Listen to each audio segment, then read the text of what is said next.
Hi, this is day 2 of system design. हम बात करते हैं monolithic and micro services architecture की। अगर मोनोलिथिक आर्किटेक्चर की बात करें तो ये एक सिंगल यूनिफाइड एप्लीकेशन होता है जहाँ पे सारे कंपोनेंट्स एक टाइटली कपल्ड होते हैं। टाइटली कपल्ड का मतलब ये हो गया कि जितने भी राउट्स होते हैं, कंट्रोलर्स होते हैं, जो भी हमारा बिजनेस लॉजिक होता है, डेटाबेस होता है, वो सारा एक सिंगल कोड बेस पे रन कर रहा होता है और वो सिंगल कोड बेस एक सिंगल सर्वर पे रन कर रहा होता है।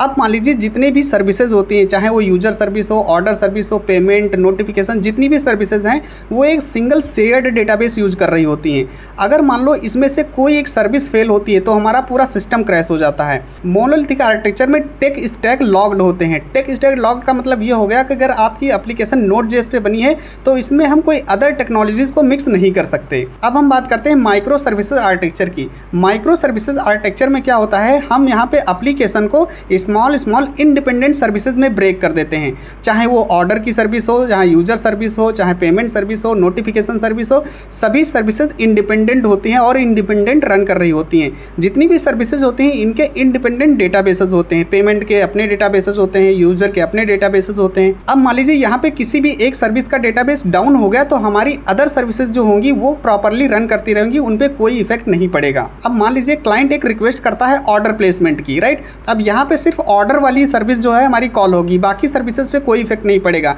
तो जैसे ही यहाँ पे ऑर्डर वाली सर्विस कॉल होती है वैसे ही अगर हमें पेमेंट की रिक्वायरमेंट है तो जो मैसेज ब्रोकर होते हैं, जैसे यहाँ पे काफका होगा या RabbitMQ होगा, ये क्या करेंगे, ये पेमेंट वाली सर्विस को इन्वोक करेंगे। अब पेमेंट जैसे ही कंप्लीट होता है वैसे हमारी जो नोटिफिकेशन वाली सर्विस होगी वो इन्वोक होगी। तो इस तरीके से यहाँ पे माइक्रो सर्विस आर्किटेक्चर काम करता है। यहाँ पे टेक फ्लेक्सिबिलिटी होती है। अगर मान लीजिए यहाँ पे एक सर्विस आपकी नोड.जेएस पे बनी है, दूसरी आप पाइथन पे बनाना चाहते हो या तीसरी आप जावा पे बनाना चाहते हो, तो ये सारी टेक्नोलॉजीज आप यूज कर सकते हो। सो इसका अगर आपको डिटेल वीडियो चाहिए तो आपको यूट्यूब चैनल पे मिल जाएगा। इसके सारे रिसोर्सेज आप डाउनलोड कर सकते हो theWebSources.com से।